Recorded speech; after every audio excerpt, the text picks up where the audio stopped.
ദൈവത്തിന് മഹത്വം. നമ്മുടെ പ്രതിദിന ആഹാരം മെയ് 28.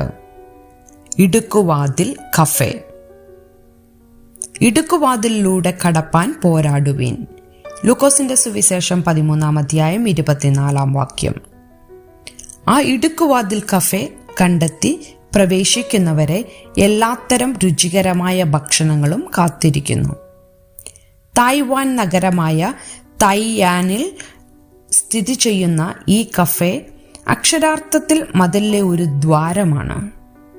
അതിൻ്റെ പ്രവേശന കവാടത്തിന് കഷ്ടിച്ച് 40 സെന്റിമീറ്റർ വീതിയാണ്, അതായത് 15 ഇഞ്ചിൽ താഴെ.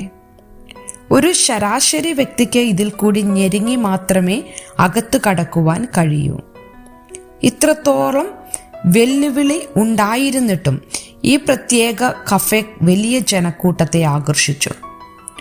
ലൂക്കോസിന്റെ സുവിശേഷം 13-ാം അധ്യായത്തിന്റെ 20 മുതൽ 30 വരെയുള്ള വാക്യങ്ങളിൽ വിവരിച്ചിരിക്കുന്ന ഇടുങ്ങിയ വാതിലിന്റെ കാര്യത്തിൽ ഇത് സത്യമായിരിക്കുമോ?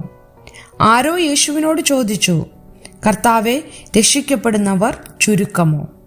അതിനു മറുപടിയായി, ദൈവരാജ്യത്തിലേക്കുള്ള ഇടുക്കുവാതിലിലൂടെ കടക്കുവാൻ പോരാടുവേനെന്ന് യേശു ആ വ്യക്തിയോട് ആഹ്വാനം ചെയ്തു. യേശു യഥാർത്ഥത്തിൽ ചോദിക്കുകയായിരുന്നു, രക്ഷിക്കപ്പെട്ടവരിൽ നീയും ഉൾപ്പെടുമോ എന്ന്. യഹൂദന്മാർ അഹങ്കരിക്കേണ്ട ആവശ്യമില്ലെന്ന് പറയാൻ യേശു ഈ സാദൃശ്യം ഉപയോഗിച്ചു. അബ്രഹാമിന്റെ സന്തതികളായിരുന്നതിനാലോ അല്ലെങ്കിൽ ന്യായപ്രമാണം പാലിച്ചതിനാനോ ദൈവരാജ്യത്തിൽ ഉൾപ്പെടുമെന്ന് അവരിൽ പലരും വിശ്വസിച്ചു. പക്ഷേ വീട്ടുടയവൻ എഴുന്നേറ്റ് വാതിൽ അടയ്ക്കുന്നതിനു മുമ്പായി മാനസാന്തരപ്പെടുവാൻ യേശു അവരെ ആഹ്വാനം ചെയ്തു. നമ്മുടെ കുടുംബ പശ്ചാത്തലത്തിനോ പ്രവർത്തികൾക്കോ നമ്മെ ദൈവവുമായി അടുപ്പിക്കുവാൻ കഴിയില്ല. യേശുവിലുള്ള വിശ്വാസത്തിന് മാത്രമേ നമ്മെ പാപത്തിൽ നിന്നും മരണത്തിൽ നിന്നും രക്ഷിക്കുവാൻ കഴിയൂ. വാതിൽ ഇടുങ്ങിയതാണ്, എന്നാൽ യേശുവിൽ വിശ്വസിക്കുന്ന എല്ലാവർക്കും വേണ്ടി അത് വിശാലമായി തുറന്നിട്ടിരിക്കുന്നു.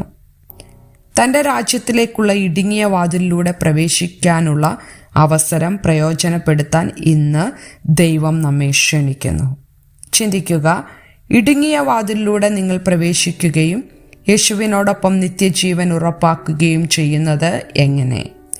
എന്തുകൊണ്ടാണ് ഈ തീരുമാനം വളരെ പ്രധാനമായിരിക്കുന്നത്?